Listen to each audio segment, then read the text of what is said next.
এই বাংলাদেশ জাতীয়তাবাদী ছাত্রদল একটা গৌরবান্বিত ঐতিহ্যবাহী ইতিহাস স্থাপন করেছে।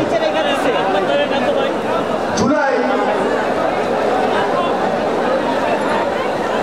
জানিয়ে দেয়, জুলাই বলে দিয়েছে এই বাংলাদেশের ছাত্রলীগের মতো হেলমেট বাহিনী রাজনীতি থাকতে পারে না। জুলাই জানিয়ে দিয়েছে জুলাইয়ের আন্দোলনের কারণে শেষ পর্যন্ত শেখ হাসিনার মতো ফ্যাসিস্ট পালিয়ে যেতে বাধ্য হয়েছে। জুলাই জানিয়ে দিয়েছিল এই বাংলাদেশে আয়নাঘর থাকতে পারে না, আয়নাঘরকে ধ্বংস করে দিয়েছে। আজকে এই জুলাইয়ের নতুন দাবি গত 1 বছর থেকে ছাত্ররা, প্রজন্ম, দেশের মানুষ আমরা আমাদের প্রত্যাশার জায়গা থেকে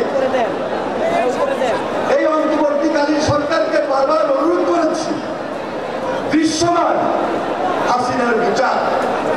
কারণ হাসিনার বিচারটা যদি না হয় তাহলে এই দেশের মানুষ এই জাতিকে ক্ষমা করবে না।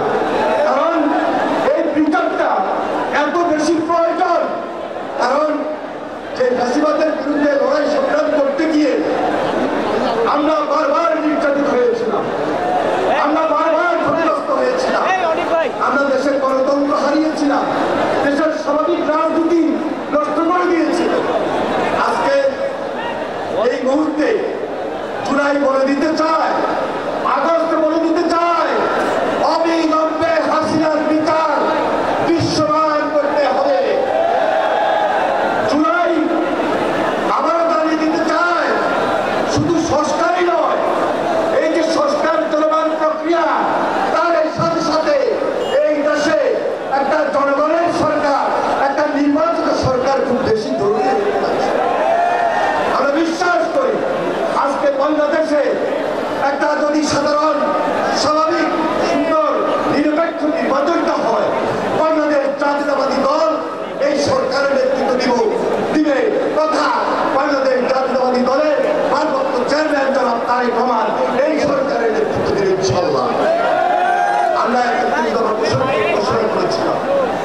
স্পষ্টতই এই 31 দফার মধ্যে আমরা জাতীয় ঐক্যমতের কথা বলছি, জাতীয় ঐক্যমতের সরকার গঠন করেছি।